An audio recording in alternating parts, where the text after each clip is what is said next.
Hey, hi, hello.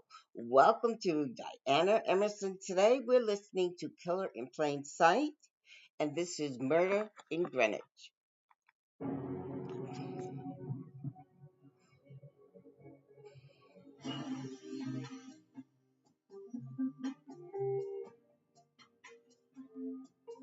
Andrew Kissel is known for his excellent taste. A big mansion, a beautiful wife, two kids, all supported by a thriving investment business.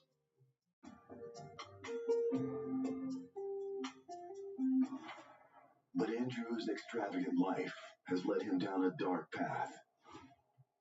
His family has left him. His possessions are gone. He knows he's hit rock bottom. What he doesn't realize is that this will be the last sip of expensive scotch he'll ever drink. To solve the case, investigators must follow the clues to find the killer hiding in plain sight.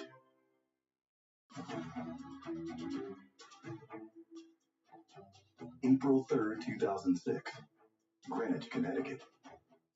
Home to some of the wealthiest and most prominent people in America. Greenwich is one of the ritziest zip codes in the country. It's not the kind of place that gets a lot of violent crime. This Monday morning, Greenwich detectives receive a disturbing dispatch.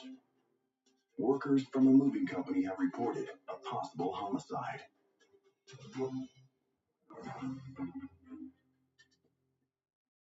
Police do a quick address search on the residence and they come up with the name Andrew Kissel. Now that's a name they already know. A year earlier, Andrew Kissel is arrested by the FBI for bank fraud.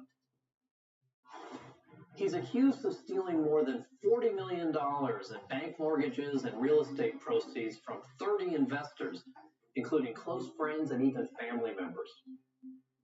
Andrew signs a deal with prosecutors in March 2006. He's scheduled to plead guilty to bank and mail fraud at the end of the week.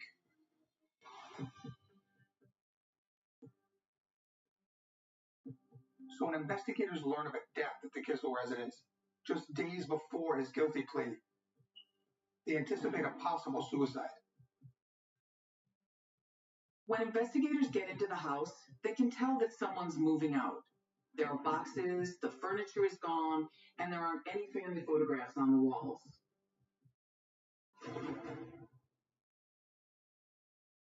The movers point police to the basement, where they find a deceased male in the boiler room.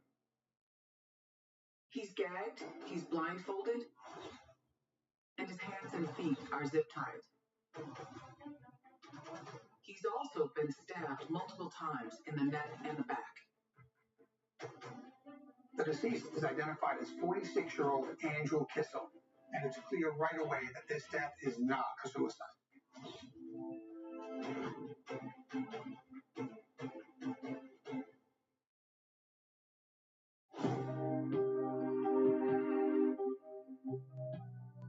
Andrew Kissel lives with his wife and children in a rented $18 million mansion in Greenwich.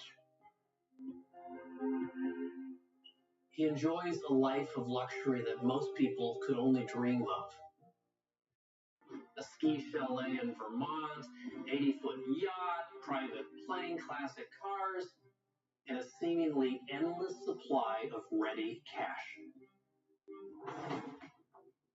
But when the FBI uncover a history of multi-million-dollar fraud scams, Andrew Kissel's dream life comes crashing down.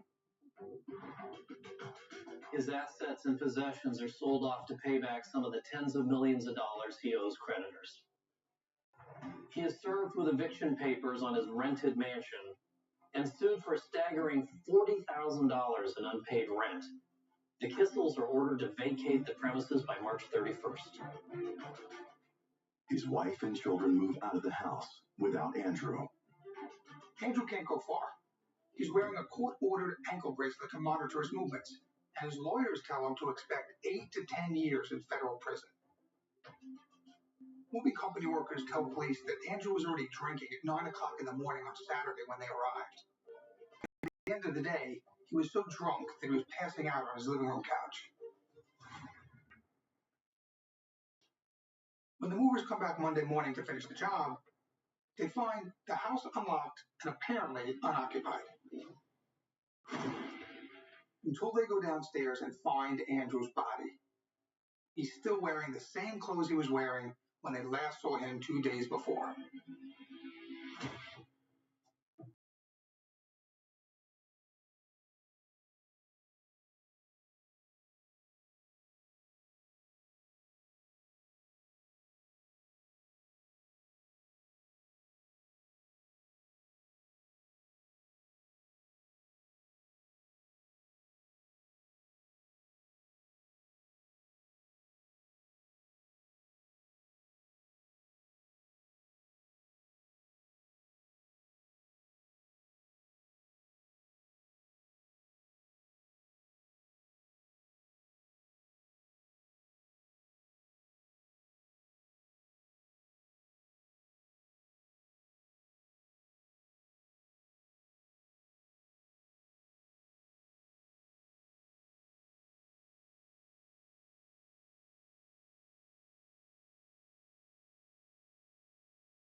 decision.